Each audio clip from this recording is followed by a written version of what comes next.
तो एक बार फिर से आप लोग का स्वागत है ज्योग्राफी क्लासेस में। और ज्योग्राफी में अलग अलग भाग है ज्योग्राफी का। तो आज हम लोग ज्योग्राफी में जलवायु के बारे में पढ़ेंगे। तो जलवायु का सबसे पहला जो जलवायु का पूरा टॉपिक होता है, जो पूरा भाग है ज्योग्राफी का, उसमें सबसे पहला होता है वायुमंडल। क्योंकि वायुमंडल ही हमारे जलवायु को प्रभावित करता है। तो सबसे पहले हम लोग वायुमंडल के बारे में पढ़ेंगे। ये वाला क्लास जो है, ये टॉपिक वायुमंडल का संगठन और संरचना, ये क्लास में एक बार हम डिस्कस कर चुके हैं। पर यहाँ पे तुमको फैक्ट एंड फिगर के साथ जब समझाएंगे आधे घंटे में, ज़्यादा नहीं, तो ज़्यादा समझ में आएगा। और इसमें हम लोग दो चीज़ को आंसर करेंगे, दो सवाल का आंसर नहीं करेंगे, हम लोग देखेंगे। मतलब अपने इस लेक्चर में हम लोग को ये एक चीज़ समझ में आ जाएगा। लेट से मत ज्वाइन करो तुम। हम लोग को ये चीज़ समझ में आ जाएगा कि ये कि वायुमंडल महत्वपूर्ण भी है। हम लोग आज देखेंगे वायुमंडल में तमाम बहुत सारी चीजें हैं। वायुमंडल का संगठन कैसा है, वायुमंडल किन चीजों से बना हुआ है, वायुमंडल का structure, good morning good morning, वायुमंडल का स्ट्रक्चर कैसा है, ये सब तो हम लोग जानेंगे। लेकिन हम लोग दो चीज देखेंगे इसमें, और वो दो चीजें है कि वायुमंडल महत्वपूर्ण है। महत्वपूर्ण है हम पूरे जीवन के लिए बहुत महत्वपूर्ण है। ये तो हम लोग देखेंगे ही, और साथ साथ हम लोग देखेंगे कि वायुमंडल सुंदर भी है। ये भी देखेंगे कि वायुमंडल हमको दोनों चीज देता है। हमको जीवन भी देता है और हमको ब्यूटी भी देता है, हमको सुंदरता भी देता है। तो कैसे, वो हम लोग जानने का कोशिश करेंगे। तो चलो हम लोग स्टार्ट करते हैं। वायुमंडल का संगठन। संगठन का मतलब होता है, इंग्लिश में इसको कहते हैं कॉम्पोजिशन। कॉम्पोजिशन कॉम्पोजिशन का मतलब है कि हमारा वायुमंडल किन चीजों से बना हुआ है। जैसे रोटी किन चीज से बना हुआ होता है, तो वो आटा से बना हुआ होता है, गेहूं का आटा, उसमें पानी भी होता है, कभी कभी उसमें हम लोग नमक मिर्चों भी मिला देते हैं। तो हम आज जानने का कोशिश करेंगे कि वायुमंडल आखिर किन चीजों से बना हुआ है। क्योंकि जब वो इतना महत्वपूर्ण है हमारे जीवन के लिए कि बिना वायुमंडल के हम रह नहीं सकते जिंदा, तो हम देखेंगे कि वायुमंडल आखिर किन चीजों से बना हुआ है। तो जब हम ये नजदीक से देखने का कोशिश करेंगे वायुमंडल को, ऐसे तो वायुमंडल में हम लोग को कुछ दिखता नहीं है, हवा दिखता नहीं है, और भी जो चीज, बादल कभी कभी दिखता है। पर जब हम गहराई से उसको पढ़ते हैं वायुमंडल को, तो तीन चीजें हमारे सामने आती है, तीन महत्वपूर्ण चीजें, कि वायुमंडल इन तीनों महत्वपूर्ण चीजों से बना हुआ है। उसमें सबसे पहला क्या है, गैस। तो बहुत सारे गैस मिलकर वायुमंडल का निर्माण करते हैं। और फिर गैस तो इम्पोर्टेंट है ही, क्योंकि उन गैसों में क्या क्या है, देखो, नाइट्रोजन, ऑक्सीजन, आर्गन, ये सब है, बहुत इंपॉर्टेंट है। और दूसरा इंपॉर्टेंट चीज है, दूसरा महत्वपूर्ण चीज है जल वाष्प। क्योंकि जल वाष्प जब रहता है वायुमंडल में, तभी वर्षा होती है, बारिश होती है। और वर्षा का तो हमारे जीवन में जो महत्व है, इसके बारे में मतलब कि ज्यादा क्या कहा जा सकता है। बिना वर्षा के हम शायद जिंदा ही नहीं रह पाएंगे। तो गैस भी महत्वपूर्ण है और जल वाष्प भी महत्वपूर्ण है। और धूल कण, धूल कण इसलिए महत्वपूर्ण है क्योंकि वो हमारे आसमान को रंग भी देता है, और साथ साथ वो हमको जीवन भी देता है। रंग कैसे देता है, तो हमारा आसमान जब सुबह या शाम को नारंगी या लाल नजर आता है, या ऐसे वो ब्लू नजर आता है, तो वो धूलकण के कारण ही ऐसा नजर आता है। इस तरह का रंग होता है हमारे आसमान में। और धूलकण हमको जीवन कैसे देता है, क्योंकि बिना धूलकण के बारिश होगी ही नहीं। इन सब चीजों के बारे में हम लोग पढ़ेंगे। अभी हम लोग देख रहे हैं कि वायुमंडल का तीन महत्वपूर्ण संगठन होता है, तीन महत्वपूर्ण चीजों से वायुमंडल बना हुआ है। उसमें सबसे पहला है गैस, दूसरा है जलवाष्प, और तीसरा है धूलकण। तो सबसे पहले अब थोड़ा सा विस्तार से हम गैस के बारे में देखते हैं। तो गैस के बारे में हम लोग सब जानते हैं कि ये जो वायुमंडल जिन गैसों से बना हुआ है, उसमें सबसे ज्यादा गैस कौन सा है, नाइट्रोजन। वो है तुम्हारा 78% नाइट्रोजन से बना हुआ है ना। और उसमें फिर ऑक्सीजन है 21%, आर्गन है 0.93%, और कार्बन डाइऑक्साइड, ये कार्बन डाइऑक्साइड को हम बोल्ड में इसलिए लिखे हैं क्योंकि ये दोनों, नाइट्रोजन बहुत जरूरी है जीवन के लिए, क्योंकि उससे हमारा सेल्स, कोशिका बना होता है। बिना नाइट्रोजन के वो बन नहीं पाएगा। सिर्फ कार्बन, हाइड्रोजन, ऑक्सीजन से नहीं बन पाएगा। हमारा कोशिका बनने के लिए नाइट्रोजन भी बहुत जरूरी होता है। पर नाइट्रोजन को डायरेक्ट वायुमंडल से पेड़ पौधा नहीं लेता है और अपना फल या दाल नहीं बनाता है। बहुत सारा प्रक्रिया होता है। उससे लेता है। तो नाइट्रोजन तो जरूरी है ही, ऑक्सीजन तो बिल्कुल जरूरी है, क्योंकि बिना ऑक्सीजन, हम लोग सांस ऑक्सीजन ही लेते हैं, ऑक्सीजन से ही हमारा जो खाना है वो जलता है, उसका मेटाबॉलिज्म होता है और हमको एनर्जी मिलता है, जिससे हमारा दिल धड़कता है और हम दिन प्रतिदिन अपना काम करते हैं। तो ऑक्सीजन इंपॉर्टेंट है। पर जैसे हम लोग ज्योग्राफी है, ये दोनों इंपॉर्टेंट बायोलॉजी के लिए हो सकता है, जीव विज्ञान के लिए ये दोनों इंपॉर्टेंट हो सकता है, पर हम जोग्राफर हैं, हमको मौसम को देखना है, हम मौसम विज्ञान पढ़ रहे हैं। ये देखो तुम्हारा क्या है, जलवायु विज्ञान, हम लोग जलवायु पढ़ रहे हैं। तो जलवायु के लिए सबसे इंपॉर्टेंट तुम्हारा गैस जो है वो ये है कार्बन डाइऑक्साइड। ये कार्बन, यूं तो कार्बन डाइऑक्साइड प्राकृतिक रूप से हमारे वायुमंडल में बहुत कम है, मतलब कि 0.04% है ना, ये बहुत कम है, 1000 में मतलब 4 भाग इतना है। लेकिन फिर भी ये हमारे जलवायु को बहुत ज्यादा प्रभावित करता है। हम आए दिन सुनते रहते हैं ग्लोबल वार्मिंग के बारे में। ग्लोबल वार्मिंग, ग्लोबल वार्मिंग का मतलब होता है जो विश्व गर्म हो रहा है, जो हमारी धरती गर्म हो रही है, या क्लाइमेट चेंज के बारे में पढ़ते हैं ना, क्लाइमेट चेंज यानी कि हमारा जो मौसम, हमारा जो जलवायु है वो बदल रहा है। ये दोनों जो चीजें हैं उसमें सबसे महत्वपूर्ण भूमिका निभाने वाला यही गैस होता है। इसलिए ये गैस जलवायु के दृष्टिकोण से सबसे ज्यादा महत्वपूर्ण होता है। जलवायु में और कौन सा गैस होता है, तो नियन होता है, हीलियम होता है, क्रिप्टन होता है, हाइड्रोजन होता है, पर ये सब बहुत ही ट्रेस अमाउंट, बहुत छोटे अमाउंट में होता है, बहुत कम होता है। सबसे जलवायु में सबसे इंपॉर्टेंट गैस है, गैस में क्या क्या है, नाइट्रोजन 78%, ऑक्सीजन 21%, आर्गन 0.93%, तीसरा सबसे ज्यादा है। लेकिन सबसे महत्वपूर्ण जलवायु के लिए कौन सा गैस है, कार्बन डाइऑक्साइड। अब देखो अगला जो है आपके स्क्रीन पे ये लिखा भी हुआ है कि कार्बन डाइऑक्साइड मौसम विज्ञान की दृष्टि से सबसे महत्वपूर्ण है। क्यों? क्योंकि क्यों, थोड़ा सा हम लोग जानने का कोशिश करेंगे क्यों।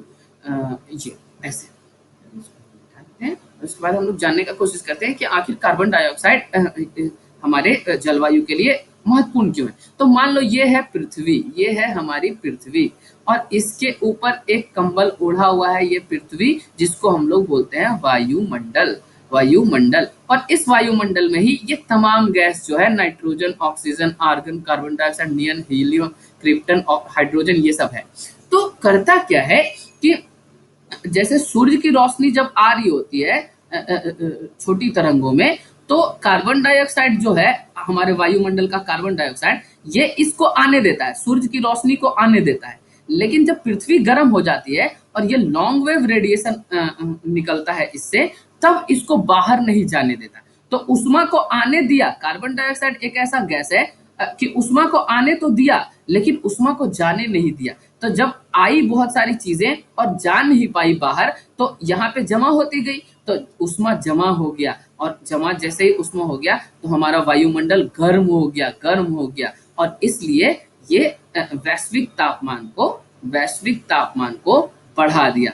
ग्लोबल वार्मिंग इसी को कहते हैं, और इसी से क्या हुआ, हमारे मौसम में बदलाव हो गया। तो इसलिए कार्बन डाइऑक्साइड, इसके बारे में और भी हम लोग विस्तार में पढ़ेंगे अगले लेसन्स में, लेकिन अभी फिलहाल इतना जानना जरूरी है कि मौसम विज्ञान की दृष्टि से कार्बन डाइऑक्साइड सबसे महत्वपूर्ण गैस है। अब क्यों महत्वपूर्ण है, तो सौर विकिरण के लिए ये पारदर्शी है। अभी हम बता रहे थे कि सूरज का रोशनी को ये आने देता है, सूरज का रोशनी को आने, सौर विकिरण के लिए यह पारदर्शी है। लेकिन पार्थिव विकिरण, जो पृथ्वी जब गर्म होती है, कोई भी गर्म वस्तु विकिरण करती है, तुम्हारा रोटी है, जब गर्म होता है तो देखते हो उसके पास हाथ ले जाओ, या तवा है तो वो गर्म लगेगा। तो कोई भी गर्म चीज विकिरण करती है। तो सौर विकिरण के लिए ये पारदर्शी है, सूरज की किरणों को वो आने तो देती है, लेकिन जब पृथ्वी गर्म हो जाती है और पृथ्वी से विकिरण निकलता है तो इसके लिए ये अपारदर्शी हो जाती है। और ये जो प्रक्रिया है ना, इस तरह का प्रक्रिया, इसको हम लोग ग्रीन हाउस गैस कहते हैं, ग्रीन हाउस इफेक्ट कहते हैं। ये ग्रीन हाउस प्रक्रिया हो गया कि ऐसा हुआ कि जो उष्मा को आने तो दिया लेकिन बाहर नहीं। किसी का माइक्रोफोन ऑन है, वो उसको बंद कर लो, ठीक है। तो सौर विकिरण के लिए कार्बन डाइऑक्साइड पारदर्शी है और पार्थिव विकिरण के लिए ये अपारदर्शी है।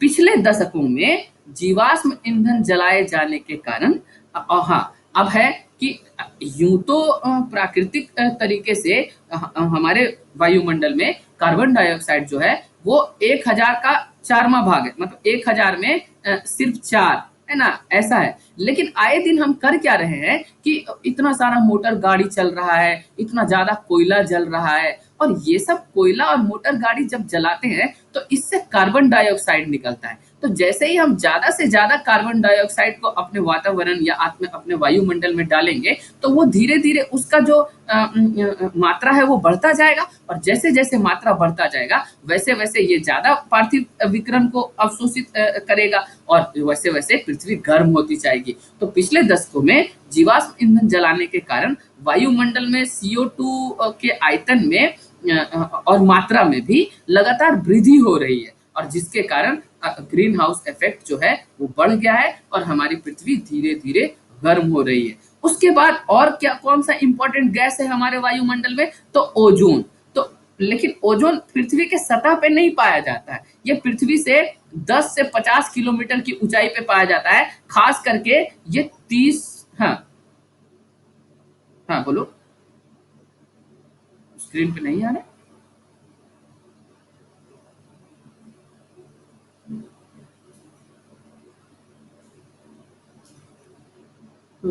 अभी आ रहा है? नहीं आ रहा। सुनो बच्चों, अगर ऐसे करोगे तो तुम लोग को वो कर, अभी आ रहा है?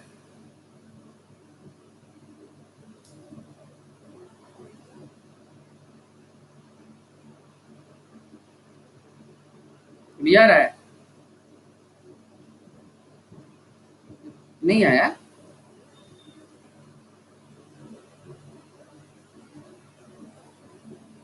एक-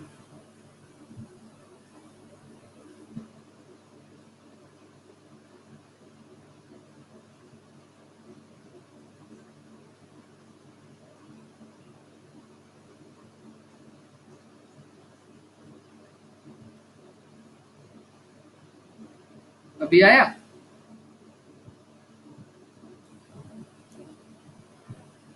और आप लोग और जो भी हैं यहाँ पे, वो सब अपना अब तुम लोग चुपचाप सुनो ना, क्यों इतना दिमाग लगा रहे हो? पढ़ना है तो सुनो, और नहीं पढ़ना है तो कम से कम जो पढ़ना चाह रहे हैं उनको पढ़ने दो। ये सही तरीका होता है। क्योंकि अगर फिर मतलब हमको कुछ करना हुआ तो फिर वो तुम्हारे लिए परेशानी होगी, इसलिए आराम से सुनो।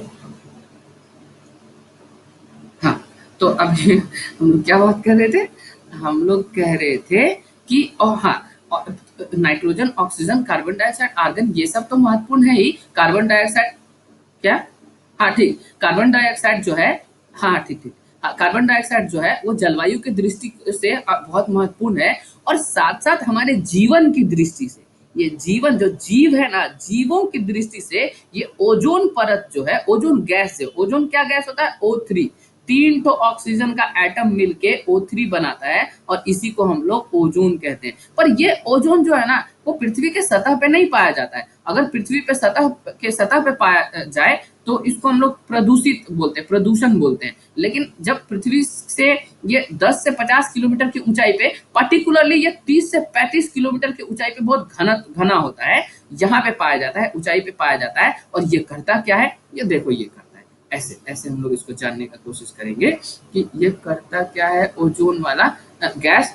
तो ये पृथ्वी है, और इसके 30 से 35 किलोमीटर तक पर ओजोन गैस का परत है ना। तो सूरज से जो भी मतलब कि हाई एनर्जी तरंगे आ रही है, जिसका ऊर्जा बहुत ज्यादा है, जिसको हम लोग बैगनी किरणें कहते हैं, जो अगर हमारे त्वचा पे पड़े तो हमारा त्वचा जल जाएगा, और अगर पेड़ पौधों पे पड़े तो पेड़ पौधे भी जल जाएंगे।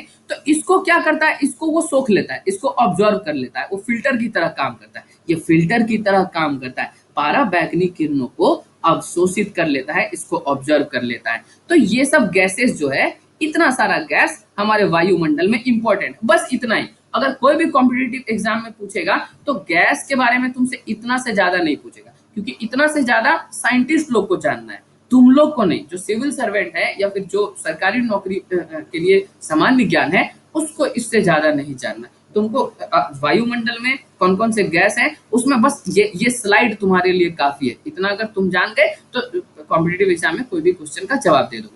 तो हम लोग गैस के बारे में तो देख लिए, अब हम लोग जल वाष्प के बारे में थोड़ा जानने का कोशिश करेंगे, क्योंकि हमारे वायुमंडल में जो जल वाष्प है वो ही बारिश करवाती है, और इसलिए ये बहुत महत्वपूर्ण हो जाती है, क्योंकि अगर बारिश नहीं होगी तो पानी एक जगह से दूसरे जगह जा नहीं पाएगा। अब मान लो कि अभी हम थोड़ा सा पानी गिरा दिए, नहा लिए, तो ये पानी हमारे पास है और वो खत्म हो गई, वो फिर बर्बाद हो गया, फिर वो बादल बनी और कहीं और बारिश हो गई, तो पानी तो इस पृथ्वी पे रहेगा, हमेशा रहेगा, लेकिन कहाँ पे रहेगा और कहाँ नहीं रहेगा, ये वहाँ के वातावरण में मौजूद जल वाष्प पर डिपेंड करता है। तो इसलिए अब अगला टॉपिक हमारा इम्पोर्टेंट है जल वाष्प, इसके बारे में पढ़ेंगे। तो जल वाष्प एक ऐसा गैस है जो वायुमंडल में के अलग अलग जगहों पे, मतलब ऊंचाई के साथ या अक्षांशों के साथ या मौसम के साथ घटता बढ़ता रहता है। अब देखो कैसे, मतलब कि ये पृथ्वी है और जैसे जैसे हम लोग ऊपर जाएंगे तो वैसे वैसे जल वाष्प घटते जाएगा। क्यों घटते जाएगा? पृथ्वी के मतलब वायु में जल वाष्प कहाँ से मिलता है? पृथ्वी पे जो भी चीजें हैं, कहीं पे तालाब है, कहीं पे नदी है, कहीं पे हम लोग पानी पिए और गिराए, इस तरह से ही मतलब यही सब तो जब इसका वाष्पीकरण होता है तो हवा में पानी चला जाता है। तो हवा में जल वाष्प का स्रोत जो है वो पृथ्वी है। तो जैसे हम लोग पृथ्वी के सतह से ऊपर जाएंगे वैसे वैसे जल वाष्प कम होता जाएगा। उसके बाद क्या है, अक्षांश के साथ भी विषुवत रेखीय प्रदेश में बहुत गर्मी होती है, हर दिन बारिश होती है, तो यहाँ पे आर्द्रता जो होती है या जल वाष्प जो होता है वायुमंडल में वो बहुत ज्यादा होता है, और जैसे जैसे विषुवत रेखा से हम लोग दूर जाएंगे वैसे वैसे आर्द्रता कम होती जाएगी। और उसके बाद मौसम के साथ, तो देखो अगर तुम एक कपड़ा भिगाओ है ना, और उसको ठंड के मौसम में या गर्मी के मौसम में उसको बाहर सूखने के लिए दो तो वो बहुत तेजी से सूख जाएगा, लेकिन बरसात के मौसम में वो तेजी से नहीं सूखेगा, क्योंकि बरसात के मौसम में हवा में ऑलरेडी पानी है, हवा प्यासा नहीं है, उसको पानी नहीं चाहिए, तो वो तुम्हारे कपड़े तक आएगा और बोलेगा कि नहीं हम लेंगे, भाड़ में जाओ। लेकिन जब वो सूखा है, जब वो शुष्क है, गर्मी का मौसम है या ठंड का मौसम है, तो वो तुम्हारे कपड़े तक आएगा और वो प्यासा है, वो बोलेगा कि नहीं हमको थोड़ा पानी दे दो, और पानी लेके चल जाएगा,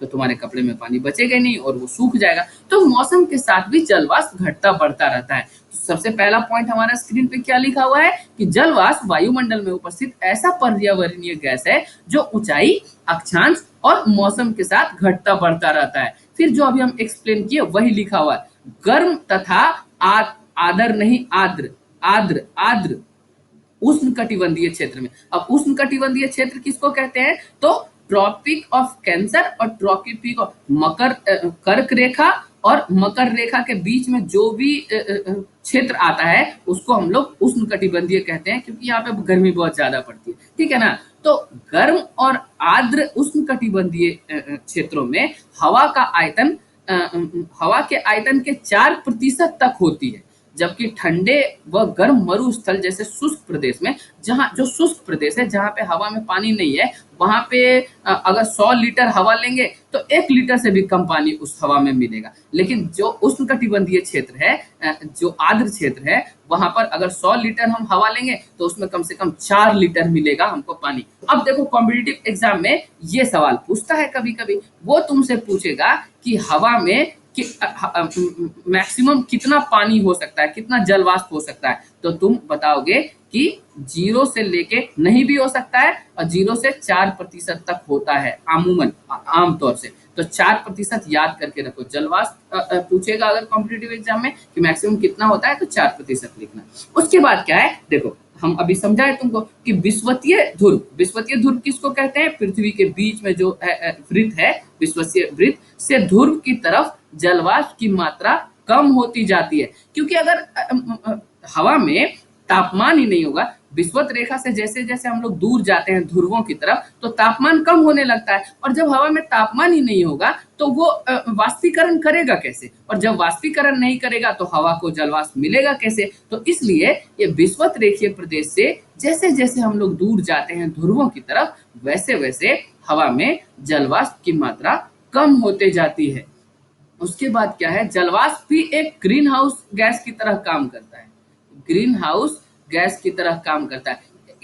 ग्रीन हाउस गैस की तरह काम करने का मतलब है कि ये भी पृथ्वी के तापमान को बढ़ाता है धीरे धीरे। ये करता क्या है, यह सूर्य से निकलने वाले ताप के कुछ भाग को अवशोषित करता है। ये क्या करता है कि सूरज से जो रोशनी आ रही है ना, उसका भी कुछ भाग को सोख लेता है, और पृथ्वी से जो निकल रही है विकिरणें होती है उसका भी कुछ भाग को सोख लेता है। तो इस तरह वो वायुमंडल को गर्म रखता है ना। और इस तरह ये एक कंबल की तरह काम करता है, जो पृथ्वी को ना तो अधिक गर्म तथा ना अधिक ठंडा होने देता है। अब इसका मतलब क्या है, ये हम थोड़ा सा फिगर के माध्यम से देखने का कोशिश करेंगे। क्यों हम ऐसा कर रहे हैं कि जल वाष्प जो है वो हमारे लिए बहुत जरूरी है, क्योंकि ये ना तो पृथ्वी को अधिक गर्म होने देता है और ना ही अधिक ठंडा होने देता है। क्योंकि अगर यहाँ पे सूरज है और ये पृथ्वी है, ये सूरज है, सूरज की जितनी भी रोशनी आ रही है अगर सब हमारे तक पहुंच जाएगी तो बहुत गर्म हो जाएगी पृथ्वी। तो हवा में मौजूद जो जल वाष्प है वो इसका कुछ भाग को अवशोषित कर लेता है। ये सूर्य से निकलने वाले ताप के कुछ भाग को अवशोषित कर लेता है, तो अवशोषित कर लेता है तो पृथ्वी को ज्यादा गर्म नहीं होने दिया। ठीक है ना। अब पृथ्वी गर्म हुई और फिर इससे विकिरण निकलने लगा, और सब विकिरण अगर बाहर चला गया स्पेस में, आकाश में, तो ये पूरी ठंडी हो जाएगी। लेकिन ऐसा नहीं करता, पृथ्वी से जो विकिरणें निकल रही है उसको, उसका भी कुछ भाग को ये संग्रहित करता है तथा पृथ्वी से निकलने वाले ताप को संग्रहित करता है। अगर सब उष्मा विकिरण के माध्यम से पृथ्वी से निकल जाएगी तो पृथ्वी बहुत ठंडा हो जाएगा, है ना, बहुत ठंडा हो जाएगा। तो इसलिए जो वायुमंडल में मौजूद जल वाष्प है वो एक कंबल की तरह काम करता है, जो पृथ्वी को ना तो अधिक गर्म और ना ही अधिक ठंडा होने देता है। उसके बाद है जल वाष्प वायु को स्थिर और अस्थिर होने में योगदान देती है। अब रुको, तुम लोग आज का लेक्चर को डिस्टर्ब कर दिया थोड़ा, और ये डिस्टर्ब कौन कर रहे हैं, मुस्कान कुमारी। मुस्कान कुमारी, तुम अपना हेड, वो जो माइक्रोफोन है उसको ऑफ करो।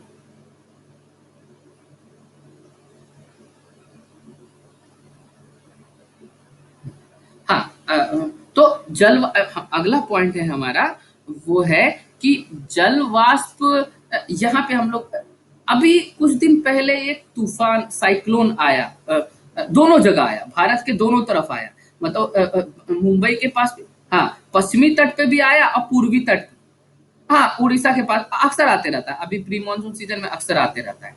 तो ये चक्रवात जो है ना, चक्रवात का मतलब होता है वायुमंडल में अस्थिरता। और अस्थिर कब होता है, जब हवा नहीं चलती है या बहुत मंद हवाएं चलते रहती है, तब उस स्थिर मौसम कहते हैं। तो जल वाष्प क्या है ना, जल वाष्प जो है वो वायु को स्थिर या अस्थिर होने में योगदान देती है। कैसे, तो देखो, मान लो ये एक हवा है, ये हवा का एक पार्सल है, एक गोला है, और उसमें बहुत ज्यादा जल वाष्प है। तो जैसे ही जल वाष्प हम लोग बोलते हैं, जल वाष्प, तो जल वाष्प में क्या होता है ना कि ऊर्जा होती है, ऊर्जा, है ना। जल वाष्प में, क्योंकि तुम देखो ना, तुम्हारा कुकर से जो सीटी निकलता है उसमें वो बहुत गर्म होता है, तो उसमें ऊर्जा होता है।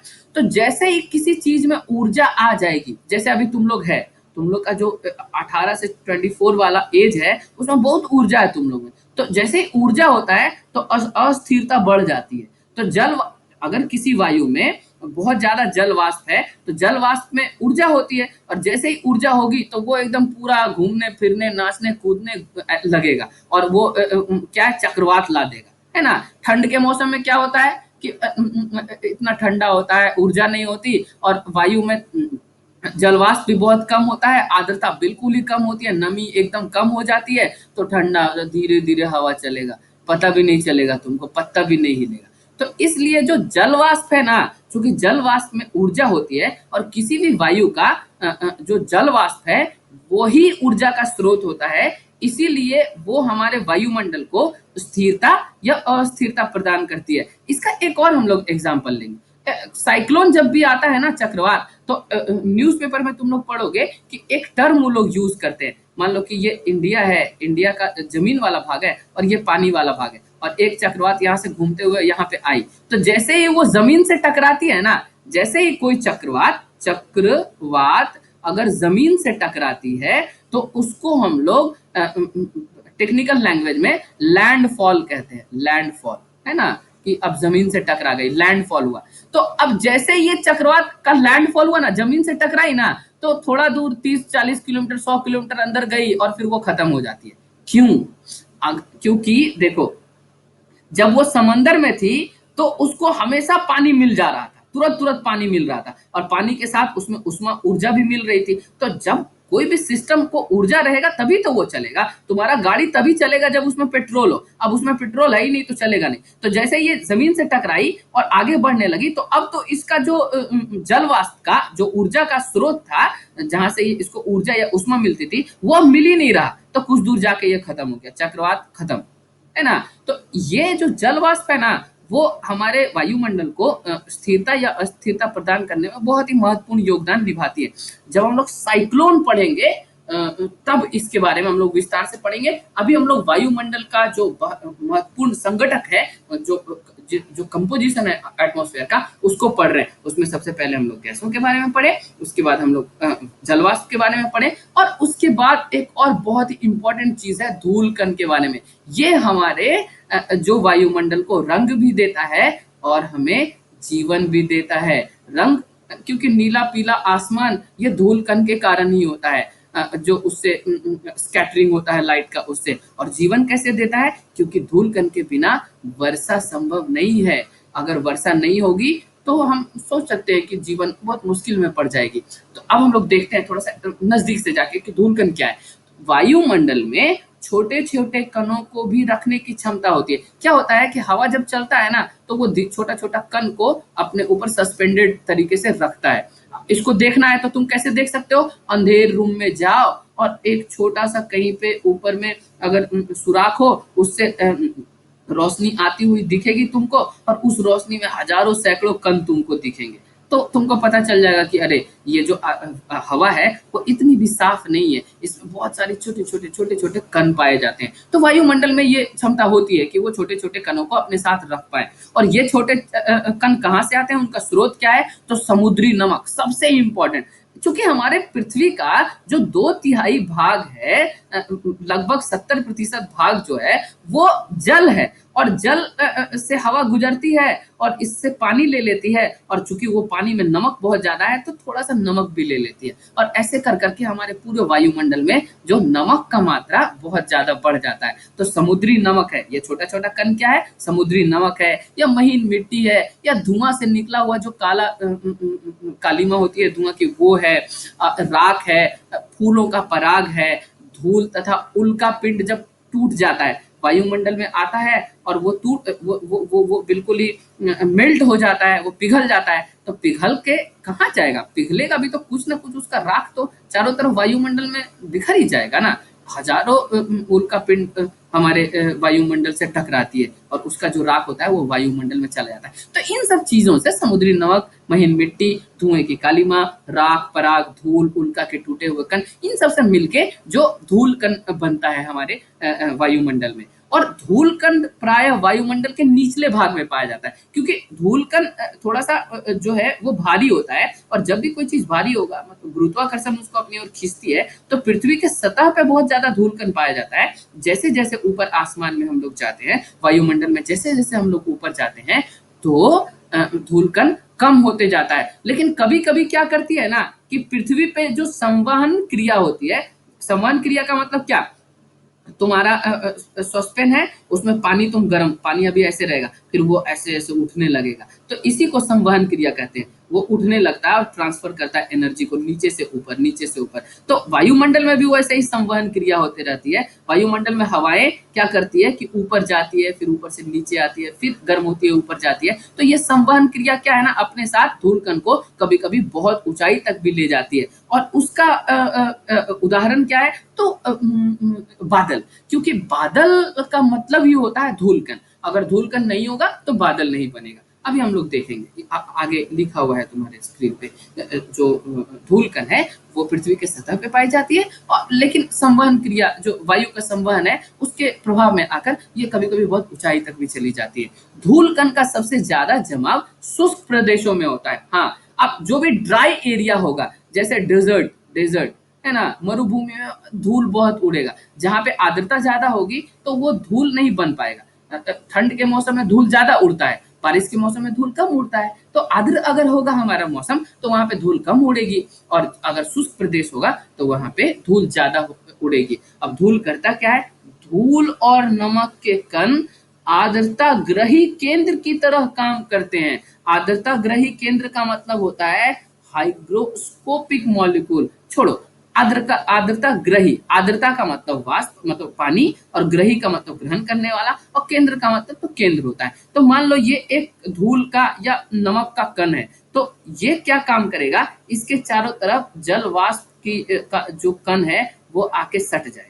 और ऐसा ही वायुमंडल में लाखों करोड़ों कण है धूल के, जिसके चारों तरफ जल वाष्प आके चिपका हुआ है। और जब ये लाखों करोड़ों कण ऐसा मिल जाते हैं तो वो बादल का निर्माण करते हैं। और ये बादल जब थोड़ी सी ऊपर जाती है, ठंडी होती है, तो पानी बरसात करवाती है हमारे यहाँ। तो ये जो है धूल और नमक आर्द्रता ग्रही कण की तरह कार्य करते हैं, जिनके चारों ओर जल वाष्प संघनित होकर मेघों का निर्माण करते हैं, और ये मेघ बारिश करवाती है। तो अब हम लोग वायुमंडल किन चीजों से बना हुआ है इसके बारे में तो हम लोग देख लिए, इसके बारे में तो हम लोग जान लिए। और हम लोग अब जानेंगे इसके स्ट्रक्चर के बारे में, कि वायुमंडल आखिर बना हुआ कैसा है, उसका जो संरचना किस प्रकार का है, वो किस तरह से बना हुआ है। तो क्योंकि वायुमंडल जो है ना, वो एक ही कंबल के तरह नहीं है, वो अलग अलग सतह, अलग अलग परत में है। जैसे प्याज होता है, प्याज में बहुत सारा परत होता है, तो उसी तरह वायुमंडल 4-5 परतों से मिलकर बना हुआ है। उन 4-5 परतों के बारे में हम लोग अभी जानने का कोशिश करेंगे। वायुमंडल की अभी हम लोग वायुमंडल का संघटक देखे, अब हम लोग वायुमंडल की संरचना के बारे में पढ़ेंगे। तो वायुमंडल अलग अलग घनत्व तथा तापमान वाली विभिन्न परतों से बना हुआ है। लाजमी है कि पृथ्वी है, तो पृथ्वी के पास जो भी लेयर होगा, जो भी मंडल होगा, जो भी परत होगी वायुमंडल की, उसका घनत्व ज्यादा होगा, क्योंकि गुरुत्वाकर्षण यहाँ पे सबसे ज्यादा है, तो सब चीज को वो नीचे पे लाएगी। और जैसे जैसे पृथ्वी से दूर जाएंगे वैसे वैसे घनत्व कम होते जाएगा। पर तापमान का ऐसा नहीं है। तापमान वायुमंडल में तापमान कभी घटती है, कभी बढ़ती है, अलग अलग परतों में, कभी बढ़ेगी, कभी घटेगी। और हम लोग देखेंगे कि कहाँ किस मंडल में बढ़ती है और किस मंडल में घटती है। खैर, हम अभी बस इतना जानने का कोशिश करेंगे कि वायुमंडल के अलग अलग घनत्व तथा तापमान वाली विभिन्न विभिन्न परतों से बना हुआ है। वायुमंडल जो है वो अलग अलग घनत्व तथा तापमान वाली विभिन्न परतों से बना हुआ है। पृथ्वी के सतह के पास घनत्व अधिक होता है, जबकि ऊंचाई बढ़ने के साथ साथ घनत्व घटता जाता है। ये गुरुत्वाकर्षण बल के कारण होता है। और तापमान की स्थिति के अनुसार वायुमंडल को 5 विभिन्न मंडलों में बांटा गया है। तो वो 5 विभिन्न मंडल क्या क्या है, ये हम लोग यहाँ से देखने का कोशिश करेंगे। अब देखो ये क्या है, तुम्हारा ये बहुत इंपॉर्टेंट है। अगर पृथ्वी का वायुमंडल का, पृथ्वी का नहीं, वायुमंडल का मंडल का संरचना के बारे में तुमको कभी भी लिखने के लिए आए और ये फिगर तुम हूबहू बना दिए और इसको थोड़ा सा एक्सप्लेन कर दिए, तो तुमको 80-90% मार्क्स मिल जाएगा, ये मिल जाना चाहिए। और ये तमाम हर कॉम्पिटिटिव एग्जाम के लिए भी इंपॉर्टेंट है, और ज्योग्राफी जिसका ऑप्शनल है उसके लिए भी इंपॉर्टेंट है। ये सबके लिए इंपॉर्टेंट, क्योंकि ये बहुत महत्वपूर्ण है। अब देखो ये क्या है, ये हमारा पृथ्वी का सतह।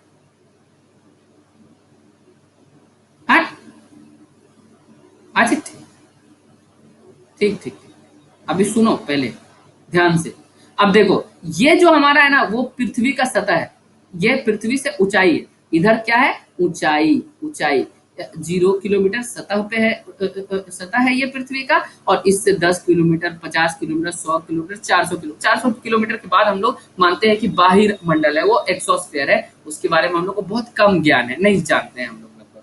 तो सबसे पहला पृथ्वी के सतह से ऊपर जो सबसे पहला मंडल है, क्षोभ मंडल, वो सबसे इंपॉर्टेंट है। क्योंकि जीवन और मौसम का तमाम चक्र, जिंदगी यहाँ पे है, हम लोग सांस यहाँ लेते हैं, हम लोग अपना तमाम कार्य यहाँ पे करते हैं, हम लोग जो मौसम है, बारिश यहाँ पे होती है, तापमान घटता बढ़ता है यहाँ पे, आर्द्रता होती है यहाँ पे हवाओं की। तो जो तमाम मौसम विज्ञान के रूप से वायुमंडल का जो सबसे महत्वपूर्ण अंग है, जो सबसे महत्वपूर्ण परत है वायुमंडल मतलब मौसम और जीवन की दृष्टि से, वो है क्षोभ मंडल। तो क्षोभ मंडल में देखो, ये वाला जो लाइन तुमको दिख रहा है ऊपर में, वर्टिकल लाइन जो है, ये किस चीज का, ये ऊंचाई है, कैसे कैसे हम लोग ऊपर जा रहे हैं। और ये वाला जो लाइन है जो तुम्हारा एक्स एक्सिस है और ये वाई एक्सिस है, तो एक्स एक्सिस तुम्हारा तापमान को बता रहा है। तो तापमान कहाँ से बता रहा है, ये देखो, सबसे कम तापमान -100 डिग्री, उसके बाद -80 डिग्री, फिर -40 डिग्री, 60 डिग्री, फिर -40 डिग्री, -20 डिग्री, 0 डिग्री और ये 20 डिग्री। अब देखो, पृथ्वी के सतह पे अमूमन तापमान कितना होता है, तो 18 डिग्री, 20 डिग्री इतना ही होता है। तो यहां से हम लोग शुरू करते हैं, पर जैसे जैसे हम लोग ऊपर जाते हैं, हर 165 मीटर पे क्या होता है कि तापमान 1 डिग्री सेल्सियस कम हो जाता है। ये इसको हम लोग नॉर्मल लैप्स रेट कहते हैं, नॉर्मल लैप्स रेट कहते हैं इसको। ये लैप्स रेट का मतलब कैसे घट रहा है, तो दर क्या है घटने का, हर 165 मीटर पर 1 डिग्री सेल्सियस। ये 1000 मीटर यानी 1 किलोमीटर पे लगभग 6 डिग्री सेल्सियस के लगभग आता है, 6.5 आता है इतना। खैर, तुम ये ज्यादा इंपॉर्टेंट है, ये सबसे ऑथेंटिक है कि हर 165 मीटर अगर हम लोग ऊपर जाएंगे तो 1-1 डिग्री तापमान कम होता जाएगा। इसीलिए पहाड़ों पे तापमान बहुत कम होता है। यहाँ धरती पे अभी क्या है कि दिल्ली, मुंबई और पटना में देखो तापमान बहुत ज्यादा है, जून के मौसम में सब आदमी भाग जाएगा पहाड़ पे। क्यों, पहाड़ ऊंचाई पे है, तो यहाँ पे अगर 20 डिग्री तापमान है और हम लोग चढ़ गए 2 किलोमीटर ऊपर, धर्मशाला में चले गए, तो कितना तापमान कम हो जाएगा, 12 डिग्री लगभग कम हो जाएगा, और 6 डिग्री 8 डिग्री तो सर्दी जैसा माहौल हो जाएगा। तो ये होता है, लेकिन ये क्षोभ मंडल में होता है। क्षोभ मंडल के बारे में, क्षोभ मंडल का सबसे महत्वपूर्ण विशेषता ये है कि इसमें जैसे जैसे हम लोग ऊपर जा रहे हैं, देखो जैसे जैसे ऊपर हम लोग जा रहे हैं, ऊपर ही ना बढ़ रहे हैं, ये 0 डिग्री मतलब ये सतह है और ये 10 किलोमीटर है, तो जैसे जैसे ऊपर बढ़ रहे हैं तो तापमान क्या है, घटता जा रहा है। तापमान अभी 20 था, फिर धीरे धीरे 10 हो गया, फिर 0 हो गया, फिर -20 डिग्री हो गया, फिर -40 डिग्री हो गया, फिर -10 डिग्री हो गया, 10। अब देखो यहाँ पे 8 साढ़े 8 किलोमीटर मतलब एवरेस्ट की ऊंचाई ये है, तो यहाँ तक जाएंगे तो लगभग तुम्हारा तापमान -20 डिग्री, -30 डिग्री का तापमान होगा। एवरेस्ट पे, माउंट एवरेस्ट पे बहुत ठंडा है, अलग अलग पहाड़ है, ठंडा है, मतलब पहाड़ ऊंचाई पे जाएंगे तो ठंडा होगा। क्षोभ मंडल में, क्षोभ मंडल में जैसे जैसे हम लोग ऊपर जाते हैं वैसे वैसे तापमान घटता जाता है। अब क्षोभ मंडल और किस लिए इम्पोर्टेंट है, जितना भी मौसम का की चीजें, मौसम का तत्व है, वर्षा होना, तापमान का बढ़ना घटना, जिससे हम लोग प्रभावित होते हैं, वो सब क्षोभ मंडल में होता है। क्षोभ मंडल को थोड़ा सा हम लोग विस्तार से पढ़ते हैं। चलो, तो क्षोभ मंडल क्या है, ये वायुमंडल का सबसे निचला मंडल है। इसकी ऊंचाई सतह से लगभग 13 किलोमीटर एवरेज, मतलब ये पृथ्वी है तो पृथ्वी से 13 किलोमीटर एवरेज इसका ये क्षोभ मंडल होगा। लेकिन ये ध्रुव पे सही नहीं दिखाया, ध्रुव के निकट ये 8 ही किलोमीटर होती है ना, तो ऐसा मतलब होगा, ऐसा क्षोभ मंडल ऐसा होगा कि ध्रुव पे इसकी ऊंचाई कम होगी और इक्वेटर पे इसकी ऊंचाई जो है वो ज्यादा होगी। क्यों होगी, अगला लाइन वही लिखा हुआ है कि वायुमंडल का ये सबसे निचला मंडल है, क्षोभ मंडल जो है, इसकी ऊंचाई लगभग 13 किलोमीटर है और ध्रुव के निकट इसकी ऊंचाई जो है 8 किलोमीटर है, और विषुवत रेखा के विषुवत रेखीय प्रदेश में इसकी ऊंचाई 18 किलोमीटर तक है। क्षोभ मंडल की ऊंचाई विषुवतीय वृत्त पर अधिक है, क्योंकि तेज वायु प्रवाह के कारण ताप का अधिक ऊंचाई तक संवहन होता है। विषुवत रेखीय प्रदेश में क्या होता है ना कि गर्मी बहुत पड़ती है, और जब गर्मी पड़ती है तो हवाएं यहाँ से ऊपर उठती है, और ये जो यहाँ का ताप, धरती का ताप है, उसको बहुत ऊपर तक लेके चली जाती है विषुवत रेखीय प्रदेश में। ध्रुव के प्रदेश में ऐसा नहीं होता, क्योंकि ध्रुव पे ठंड मतलब बहुत ज्यादा तापमान नहीं होता और यहाँ पे संवहन क्रिया बहुत ज्यादा सशक्त नहीं होती है। पर विषुवत रेखीय प्रदेश में तापमान बहुत ज्यादा होता है, इसलिए यहाँ पे संवहन क्रिया बहुत ही सशक्त होती है और हवाओं को बहुत ऊपर तक ले जाती है, और हवाओं के साथ जो यहाँ का ताप होता है वो भी ऊपर तक चला जाता है। तो क्षोभ मंडल यहाँ पे ऊपर तक होता है और ध्रुवों पे थोड़ा नीचे तक होता है। बस यही समझना है, इतना काफी है आप लोगों के लिए। फिर है, इस मंडल में ही धूल कण तथा तथा नहीं तथा जलवाष्प मौजूद होते हैं। जो जलवायु का सबसे महत्वपूर्ण अंग है धूलकण तथा जलवाष्प, वो इसी मंडल में, क्षोभ मंडल में ही मौजूद होता है। मौसम का परिवर्तन भी यही होता है और प्रत्येक 165 मीटर की ऊंचाई पे तापमान 1 डिग्री घट जाता है। जैविक क्रिया के लिए यह सबसे महत्वपूर्ण मंडल है। ये सब तमाम चीजों के बारे में हम लोग पहले भी बात कर चुके हैं। उसके बाद क्या है कि क्षोभ मंडल और समताप मंडल को अलग करने वाले भाग को क्षोभ सीमा कहते हैं। नहीं, इसको हम लोग इस फिगर से जानने का कोशिश करेंगे। इस फिगर और इसके बाद अब यहाँ पे हम बोल रहे हैं कि यहाँ पे 18 किलोमीटर पे या 13 किलोमीटर का एरिया पे जो है वो क्षोभ मंडल खत्म हो जाता है और उसके बाद जो है वो समताप मंडल है ना। पर ये जो लेयर है इसको हम लोग क्षोभ सीमा कहते हैं। अब देखो यहाँ पे क्या हो रहा है कि संवहन क्रियाएं बहुत तेज है इस लेयर में, है ना, यहाँ तक क्षोभ सीमा तक, क्योंकि यहाँ ये देखो तापमान ऊंचाई बढ़ रहा है, मतलब 10 किलोमीटर से 20-30 किलोमीटर तक जा रहा है, ऊंचाई तो बढ़ रहा है लेकिन तापमान नहीं बढ़ना, तापमान समान है, तापमान एक ही जैसा है। तो ये जो क्षोभ सीमा होती है ना, ये यहाँ पे क्या होता है कि तापमान जो है वो समान होता है, वो बढ़ता घटता नहीं, एक जैसा होता है। और जब तापमान समान होगा तब क्या है कि यहाँ पे संवहन क्रिया नहीं होगी, और संवहन क्रिया नहीं होगी तो हवा बिल्कुल नहीं के बराबर चलेगी, हवा में कोई हरकत नहीं होगा। तो जितना भी जेट प्लेन्स होता है ना, एरोप्लेन जिससे लोग सफर करते हैं, वो क्या करते हैं कि इसी मंडल का उपयोग करते हैं, वो यहीं पे उड़ते हैं ताकि हवाओं की गति, जो हवाओं का संवहन है वो इनको परेशान नहीं करे, उसको धक्का नहीं दे। तो ये क्षोभ मंडल में वो उड़ती है, प्लेन्स जो है वो क्षोभ मंडल में उड़ती है। हाँ, और यहाँ पे तापमान ऊंचाई बढ़ने के साथ साथ बढ़ता या घटता नहीं है, एक समान तापमान होता है। ये तो क्षोभ मंडल और समताप मंडल के बीच में ये देखो, ये क्षोभ मंडल है और ये समताप मंडल है, इसके बीच में क्षोभ सीमा है, यहाँ से यहाँ तक, या ये 13 किलोमीटर से लेके लगभग 20-25 किलोमीटर क्षोभ सीमा है। यहाँ पे तापमान घटती बढ़ती नहीं है, एक जैसी रहती है। क्षोभ सीमा और समताप मंडल को अलग करने वाले भाग को क्षोभ सीमा कहते हैं, है ना। अब विषुवत के ऊपर क्षोभ सीमा में हवा का तापमान -80 डिग्री सेल्सियस है और ध्रुव के ऊपर क्षोभ सीमा में का तापमान -45 डिग्री सेल्सियस है।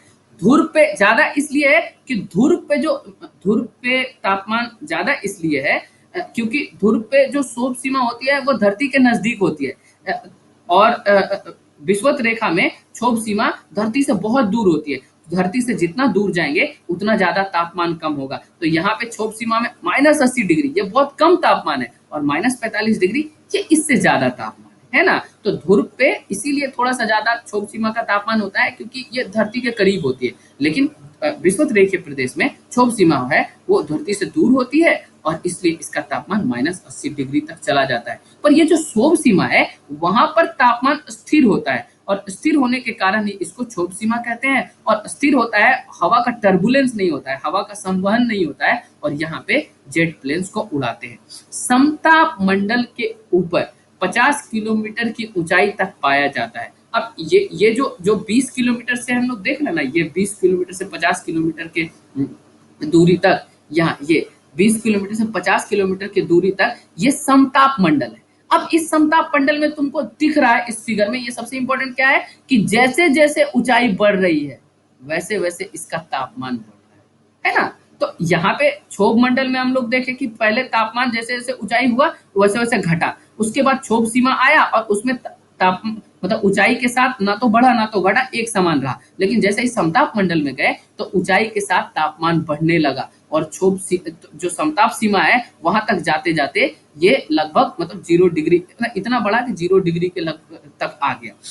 इसी में 30 से 35 किलोमीटर तक का एरिया में इसी इसको थोड़ा सा हम लोग नीट करते हैं, साफ करते हैं। हाँ, ये इसी मंडल में, ये जो समताप मंडल है ना उसका ये वाला जो क्षेत्र है ना 25 से 30-35 किलोमीटर की दूरी में ये ओजोन लेयर पाया जाता है इसी में।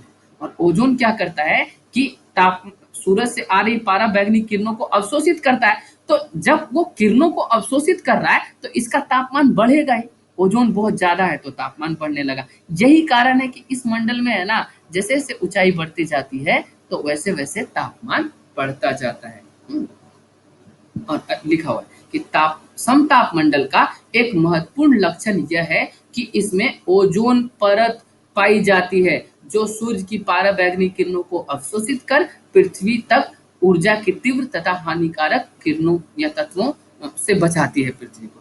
तो ये हम लोग 2 मंडल के बारे में, इवन 3 मंडल के बारे में हम लोग पढ़े। हम लोग क्षोभ मंडल के बारे में पढ़े जहाँ पे तापमान ऊंचाई के साथ घटती जाती है। उसके बाद क्षोभ सीमा के बारे में पढ़े जहाँ पे तापमान ना बढ़ती है ना घटती है, और यहाँ पे एकदम हवा शांत होती है और इसका इस्तेमाल जेट वाले करते हैं ताकि हवा के जो टर्बुलेंस से बचे, हवा का गति से बचे। और उसके ऊपर समताप मंडल है जहाँ पे तापमान धीरे धीरे बढ़ते जाती है ऊंचाई के साथ, और उसमें ओजोन का परत होता है जो कि पराबैंगनी को किरणों को अवशोषित करता है और उसको धरती पे आने से रोक देता है, जिससे धरती पे जीवन बची रहती है और जीवन को नुकसान नहीं होता। इसके बारे में एक दो और इसके बाद एक दो और जो महत्वपूर्ण मंडल है उसके बारे में हम लोग पढ़ेंगे। तो और उसके बाद क्या महत्वपूर्ण मंडल है, इसको हम लोग मेसोस्फेयर इंग्लिश में कहते हैं। मेसोस्फेयर, स्फेयर, स्फेयर का मतलब होता है गोला और मेसो का मतलब मध्य। तो मध्य मंडल, मध्य मंडल समताप मंडल के ठीक ऊपर है। वो 50 से 80 किलोमीटर तक है। हम लोग समताप मंडल देखे 50 किलोमीटर तक था धरती से, और 50 से 80 किलोमीटर तक मेसोस्फेयर है की ऊंचाई तक फैला है। यहाँ ऊंचाई के साथ तापमान में कमी आने लगती है ना। और मध्य मंडल की ऊपरी परत को मध्य सीमा कहते हैं। यहाँ पे और बहुत ज्यादा कुछ इंपॉर्टेंट है नहीं। ये जो मध्य मंडल है ना, इसमें फिर से देखो, जैसे ही कोई मंडल से बदलता है, क्षोभ सीमा और समताप मंडल के बीच में एक तो ट्रोपोपाउस है, मतलब क्षोभ सीमा है। उसी तरह समताप मंडल और मध्य मंडल के बीच में एक समताप सीमा होती है जहां पे ऊंचाई के साथ कुछ दूर तक तापमान न बढ़ती है न घटती है, एक समान होती है। लेकिन मध्य मंडल में हम लोग जैसे ही चाहते हैं वैसे मध्य मंडल जो 50 किलोमीटर से 80 किलोमीटर तक फैला है, इसमें जैसे जैसे हम लोग ऊपर जाते हैं वैसे वैसे इसका तापमान बढ़ता जाता है, घटता जाता है। ये देखो घट रहा है मध्य मंडल। पहले क्षोभ मंडल में घटा, फिर समताप मंडल में बढ़ा ऊंचाई के साथ, और मध्य मंडल में फिर घटा। इतना घट गया कि 80 किलोमीटर ऊपर अगर हम लोग गए, पृथ्वी के 80 किलोमीटर ऊपर, तो वहां पे तापमान लगभग -100 डिग्री सेल्सियस, -100 डिग्री एकदम फ्रीजिंग, मतलब जम जाएगा हर कुछ, बहुत ठंडा हो जाता है। और उसके बाद मध्य सीमा, मतलब मध्य मंडल और बाह्य मंडल को अलग करने वाली मध्य सीमा होती है। वहां पे भी देखो तापमान मतलब न बढ़ेगा न घटेगा। और उसके बाद 80 किलोमीटर से 400 किलोमीटर जो है वो बाह्य मंडल है। एक्सोस्फीयर कहते हैं इसको, एक्सोस्फीयर कहते हैं। लेकिन ये एक्सोस्फीयर इंपॉर्टेंट है। क्यों इंपॉर्टेंट है ये हम लोग इस स्लाइड में देखेंगे, क्योंकि ये आयन मंडल है। 80 किलोमीटर से 400 किलोमीटर तक का जो वायुमंडल है ये वाला, उसमें आयंस पाया जाता है, इलेक्ट्रिकली चार्ज पार्टिकल्स, मतलब विद्युत रूप से ये आवेशित कण होते हैं जो कि बहुत ही महत्वपूर्ण होते हैं। 80 किलोमीटर से लेकर 400 किलोमीटर तक जो है ना, ये वायुमंडल में, इसको आयन मंडल भी कहते हैं। आयन मंडल, आयन मंडल इसलिए कहते हैं क्योंकि इसमें इलेक्ट्रॉनिकली चार्ज आयंस होते हैं, आयंस है ना, आयंस होते हैं। अब ये आयन क्या करते हैं कि पृथ्वी से अगर हम लोग रेडियो का जो ट्रांसमिशन करते हैं, तो ये आयंस क्या है, इससे टकराता है वो तरंग, रेडियो तरंग, और फिर पृथ्वी पे वापस आ जाता है। क्योंकि अगर आयंस नहीं, इलेक्ट्रॉनिकली चार्ज पार्टिकल नहीं होगा, तो हम लोग पृथ्वी से, मान लो रेडियो स्टेशन, यहाँ पे एक रेडियो स्टेशन है, यहाँ से अगर हम कोई भेजने का, पटना में रेडियो स्टेशन है और भागलपुर में हम सुनने का कोशिश कर रहे हैं, तो पटना वाला क्या करता है, वो डायरेक्ट भागलपुर को नहीं भेज देता है, वो ऊपर भेजता है। और ऊपर में सैटेलाइट या अलग अलग जो ये आयन मंडल, इलेक्ट्रॉनिक चार्ज आयंस जो है, आयन मंडल से टकराता है रेडियो वेव और वो फिर नीचे आता है और हमारा ट्रांसमीटर यहाँ पे जो भागलपुर में है वो उसको खींच लेता है और फिर हम लोग रेडियो सुन पाते हैं। तो ये आयन मंडल जरूरी है। अगर इलेक्ट्रॉनिकली चार्ज पार्टिकल जो विद्युत आवेश कण अगर नहीं होंगे इस मंडल में, तो रेडियो कम्युनिकेशन जो है ना वो बाधित हो जाएगा, वो हो नहीं पाएगा। तो इसलिए ये आयन मंडल इस कारण से जरूरी है, महत्वपूर्ण है। 80 से 400 किलोमीटर के बीच में है। इसमें विद्युत आवेशित कण पाए जाते हैं जिन्हें आयंस कहते हैं। बहुत सिंपल है। पृथ्वी के द्वारा भेजी गई रेडियो तरंगे इस मंडल के द्वारा वापस पृथ्वी पर आती है। ये मंडल जो है उसको रिफ्लेक्ट कर देता है, ये जो तरंगे है उसको रिफ्लेक्ट करता है, पृथ्वी पे आता है। यहाँ पे हम लोग रेडियो स्टेशन से भेजते हैं, यहाँ पे ट्रांसमीटर से हम लोग उसको रिसीव कर लेते हैं। यहाँ ऊंचाई बढ़ने के साथ तापमान में वृद्धि शुरू हो जाती है। ये देखो है तुम्हारा फिगर में कि यहाँ पे जैसे जैसे तापमान ऊंचाई बढ़ रही है तो तापमान बढ़ता जा रहा है, धीरे धीरे बढ़ता जा रहा है। अब देखो नहीं, इस थोड़ा सा इसके ये बाद में हम लोग देख रहे हैं कि जो अंतिम है ना सबसे ऊंचाई वाला जो मंडल है, इसके बाद वायुमंडल के बाद जो बहिर्मंडल है उसके बारे में हम लोग को बहुत ज्यादा ज्ञान है नहीं, उसके बारे में हम लोग बहुत ज्यादा चीज नहीं जानते। और वो इसलिए नहीं जानते ना क्योंकि चूंकि यहाँ पे गुरुत्वाकर्षण बहुत कम है, तो जो भी चीज है बहुत ही विरल हो गया, वहाँ पे रेयर बहुत ज्यादा हो गया। एक हवा का कण यहाँ पे मिलेगा तो दूसरा 25 किलोमीटर के बाद मिलेगा, तो इतना विरल है। वो धीरे धीरे फिर बाहरी अंतरिक्ष के साथ मिल जाता है और इसके बारे में हम लोग को जानकारी कम है। पर यहाँ इससे ये तुम्हारे एटमॉस्फेयर को खूबसूरती देता है। हम लोग जब चर्चा स्टार्ट किए थे आज का टॉपिक, तो उसमें हम लोग देखे थे कि वायुमंडल महत्वपूर्ण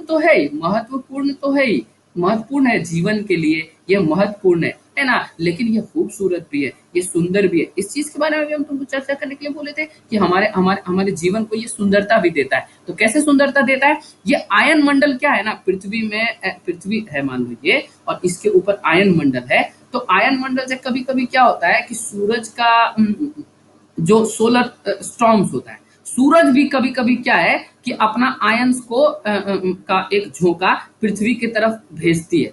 तो पृथ्वी क्या करता है, इसको ये जो आयन मंडल है वो पृथ्वी तक आने नहीं देता, ये यहाँ से ऐसे रिफ्लेक्ट कर देता है, यहाँ से ऐसे रिफ्लेक्ट कर देता है और दूर चली जाती है। और जब रिफ्लेक्ट करता है तो दो आयंस जब टकराता है तो अलग अलग तरीके का लाइट जो है वो उत्पन्न होता है। और वो ध्रुवीय प्रदेश में इसको हम लोग, और ऐसा लगता है इस तरह का लाइट, इसको हम लोग ध्रुवीय प्रदेश में जब जाओगे यहाँ पे पोल्स में या हायर लैटिट्यूड में, रसिया में, साइबेरिया में, तो रात को कभी कभी देखोगे कि अचानक से एक ब्लू सा लाइट या एक ग्रीन सा लाइट, ग्रीन लाइट्स या रेड और ग्रीन या अलग अलग तरीके का लाइट तुमको दिखाई देगा। स्ट्रीक लाइट का एक लंबा किरण, मोटा सा किरण ऐसा नजर आएगा। इसको हम लोग नॉर्दर्न हेमिस्फीयर में, मतलब नॉर्थ पोल पे इसको ऑरोरा बोरेलिस कहते हैं और साउथ पोल में हम इसको ऑरोरा ऑस्ट्रेलिस कहते हैं। इसको याद रखने का बस एक ही तरीका है, ये याद रखना जरूरी नहीं है, ये ऑस्ट्रेलिस याद रखना है क्योंकि ऑस्ट्रेलिया जो है वो साउदर्न हेमिस्फीयर में, दक्षिणी हेमिस्फीयर में, तो ऑरोरा ऑस्ट्रेलिस दक्षिणी हेमिस्फीयर में होगा, साउदर्न हेमिस्फीयर में, तो बोरेलिस ऑब्वियसली नॉर्दर्न हेमिस्फीयर में होगा। तो ये ऑरोरा ऑस्ट्रेलिस और ऑरोरा बोरेलिस जो है वो यही आयन मंडल के आयंस के कारण क्या है, वो इस तरह का लाइट का, इस तरह का जो किरणों का और इस तरह का प्रकाश का खूबसूरती हम लोग को ऊपर के अक्षांशों पे देखने को मिलता है। तो इस तरह से हम लोग कह सकते हैं कि हमारा जो पृथ्वी है वो महत्वपूर्ण तो है ही जीवन के लिए, साथ साथ में वो हमको रंग भी देता है और वो खूबसूरत भी है। इस तरह से आज का ये टॉपिक खत्म हुआ। और अगर आपके